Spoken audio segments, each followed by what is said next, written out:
Welcome. In front of me is LENOVO ThinkBook 14s, and in this video I will show you how to put your device on a lock screen.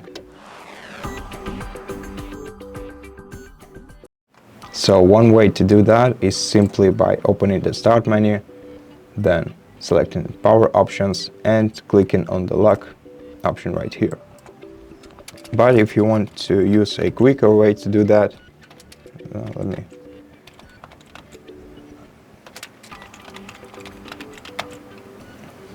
then you'll have to use a shortcut.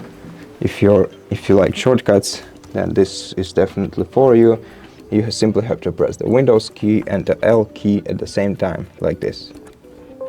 Let me try again.